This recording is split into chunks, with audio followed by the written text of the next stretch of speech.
No, nope, no, I won't do it. Not this time. The biggest issue of poor people is that they can't stop overspending. The biggest issue in relationships is that people do things outside the limits. And the biggest issue of your depression is not knowing when you are too tired. But all of these problems can be solved with one simple word, and that word is no. And after saying it, executing it till its full extent. No means no, not maybe or later. It's no from now on. It doesn't go beyond this point. And before making others understand this, you must say it to yourself. Say no to spending money on booze or sweets or another stupid crap that you know it won't take you nowhere. Say no to people bothering you. Say no to being depressed. Learn to deny all the things that make your life unpleasant and finite. Only by doing it consistently, you become able to impact the environment. But it's not entirely your fault that you can say it. You have been conditioned by society to not deny anything to anyone, even if it's at the cost of your own mental well-being. If you say no, you are misbehaving. If you say no, you are being antisocial. If you say no, you are being unmotivated. You were told this since you were a baby. No wonder you aren't able to say no properly today, even if that leaves you penniless, bothered, and depressed. All because people can't deal with their feelings of being told no. Quick trick to know the limits between protecting your own mental well-being and being a complete deranged person like the ones you see on social media. And the rule is, you can do whatever you want as long as you don't stop others from doing what they want. You can say no when they are blocking the way to where you want to go, but your no doesn't extend onto the actions of others. That's how you avoid being a Karen. But that's also how you know the no's you have been told were fair or just a breakout from a person with low emotional intelligence. And I'll make a video about that in the future. Spoilers, you will figure out a lot if you take your time rolling back. But what I wanted to talk about in this video is what the simple word does for you, your depression, and the people around you. Hi, I hope this video is helping you. If you don't understand something, please comment down below and I will answer. Like and subscribe because it helps me. And if you don't want to spend time watching my videos, go take a look at my ebook. The link is in the description. Now back to the video. Knowing how to say no properly allows you to plan your life better. It increases your chances of success. More money, more choices. Do you want proof? The ones who are more agreeable end up with more debt, and the people who grow more career-wise are the ones who are more disagreeable. The ones who know how to say no. Think about it. Most people don't know what to do with their lives. Not because there is no choice, but rather there's too many choices, like sleeping late and then having to wake up early to go to work, or vaping and then dieting, or spending all your day on social media but not profiting for it. Those are two different lives, two different results, two different people. And I don't care about whatever you heard online. It's not possible to live both. It just delays your life, not because I want to be right, but because I believe it's kinder for you to not try to live both lives. You just end up exhausted and nowhere. And saying no avoids that.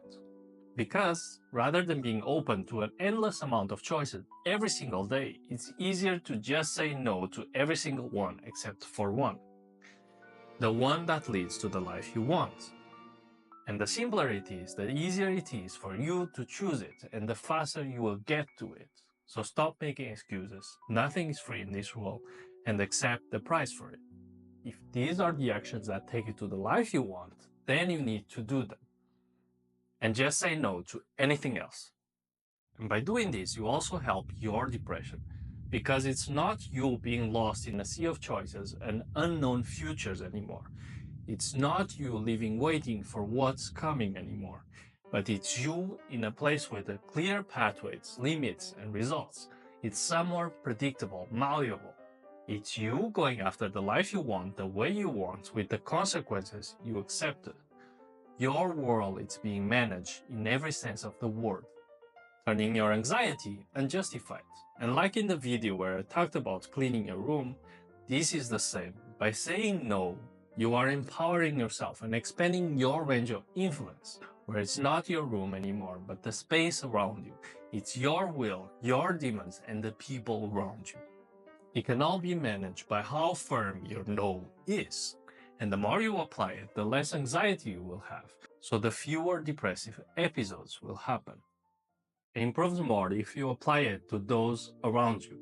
It's not that people are mean to you, it's you who allow those kinds of people to enter your life. By not saying no when needed, you teach them to not have any respect for you. It's not that other people are mean to you, but it's more like since there are no boundaries, no limits, it makes them believe they can do whatever they want. By you not saying no, you are promoting these kind of environments on yourself. You only have order in society when boundaries are placed and everyone has their own space. But if limits aren't clear, not enforced, then we are no different than animals, like screaming children, for example. By the parent not knowing how to say no to the child, that child ends up not knowing the limits. And with that, they end up ruining their relationships, making the lack of denial creating a far more cruel fate. So you aren't being antisocial, but kind. Because every time you see something wrong and you say it, you are giving them an opportunity to learn. You are giving them the choice to stop committing the same mistakes. One example is dating. Take no responsibilities, do whatever you want, don't have uncomfortable talks, and you will 100% end up with someone you hate.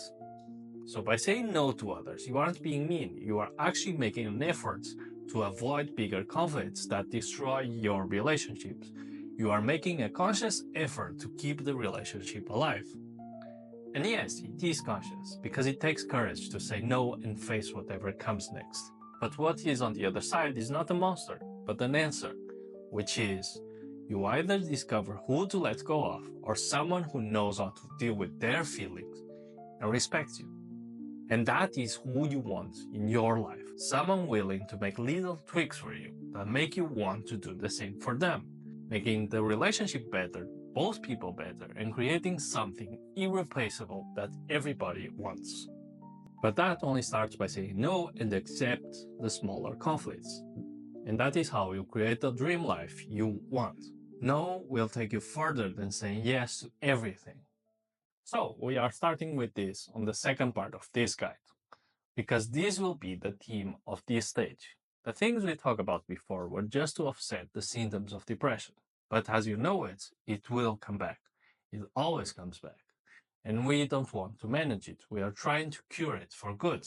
Where the part before was about creating a place for you to recover and maintain stability in your life, this part will be about solidifying your will into your life, where it isn't just talk, where you actually make sacrifices to improve your life. And tell the story of overcoming depression through your actions to yourself, to your mind, and your body, making the anxiety and depression you feel be unjustified. I will see you next week.